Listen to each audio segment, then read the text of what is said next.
Soy Rafael Sánchez Concha, historiador peruano, y en esta ocasión quisiera abordar con ustedes el tema de otras órdenes que también forman parte de la historia de la Iglesia en el Perú.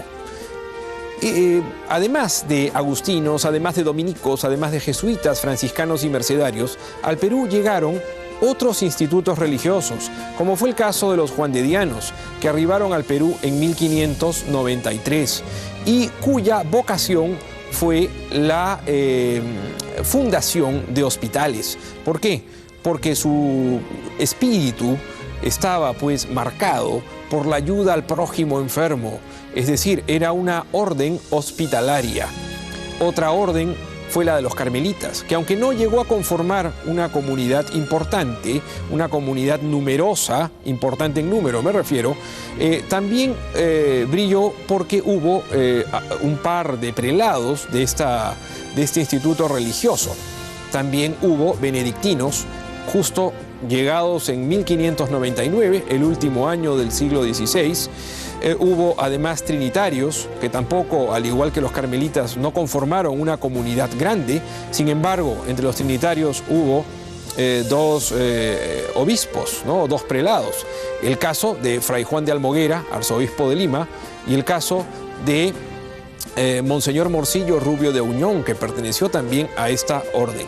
También hubo otra orden hospitalaria, como la de los hermanos de San Juan de Dios o la de los juandedianos, que fue la orden del Betlem o la orden de los padres betlemitas, llamados cariñosamente en Lima los padres barbones. ¿Por qué?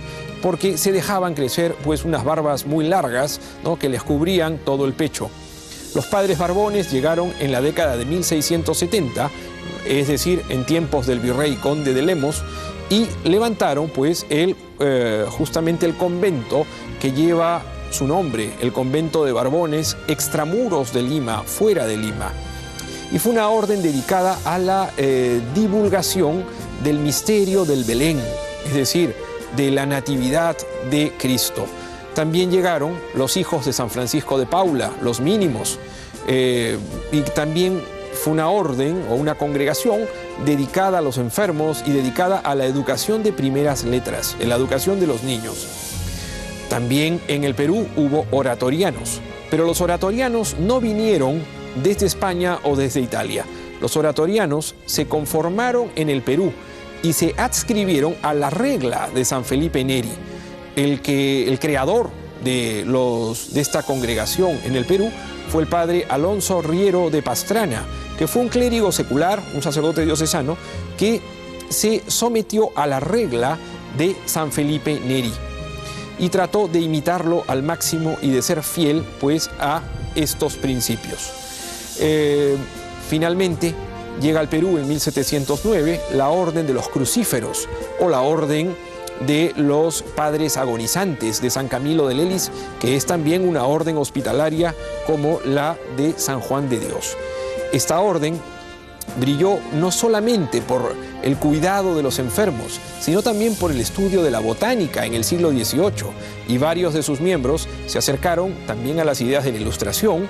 Uno de ellos, el padre González Laguna, llegó a escribir en el Mercurio Peruano, que era el vocero de las ideas ilustradas del Perú virreinal.